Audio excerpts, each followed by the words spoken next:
Hello friends, welcome to my YouTube channel.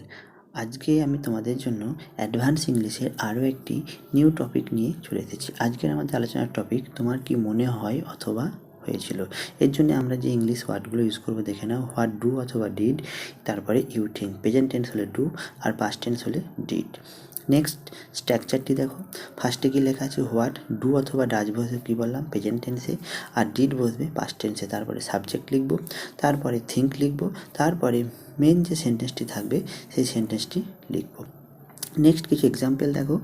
তোমার কি মনে হয় আমি কাজটা করিনি, তাহলে what do you think I did not do the work. তোমার কি মনে হয় আমি কাজটা করিনি, তাহলে what do you think I did not do the work.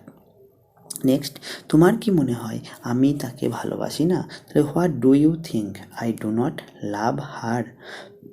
তোমার কি মনে হয় আমি তাকে ভালোবাসি না, তাহলে what do you think I do not love her.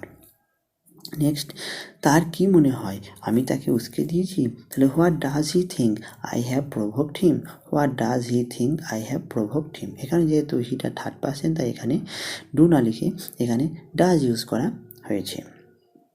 Next, সে কি মনে করেছিল আমরা কিছু বুঝি না। What did he think we don't understand anything. যেটা এটা পাস্ট টেন্স, তাই এখানে ডিড ইউজ করা হয়েছে। What did he think we don't understand anything. Next, তোমার কি মনে হয় আমি তাকে শাস্তি দিয়েছি। What do you think I have punished him. What do you think I have punished him. Friends, আশা করি তোমরা এই কয়েকটি এক্সাম্পলের মাধ্যমে তোমার কি মনে হয় বা হয়েছিল এই বাংলা সেন্টেন্সটি ইংলিশে কীভাবে লিখতে হবে ভালোভাবে বুঝতে পেরেছো। সবাইকে অসংখ্য ধন্যবাদ ভিডিওটি দেখার জন্য। ভিডিওটি ভালো লাগলে লাইক, এবং চ্যানেলে নতুন হও অবশ্যই চ্যানেলটি সাবস্ক্রাইব করতে ভুলবেন, এবং কমেন্টের মাধ্যমে জানাবে তোমাদের ভিডিওটি কেমন লাগলো।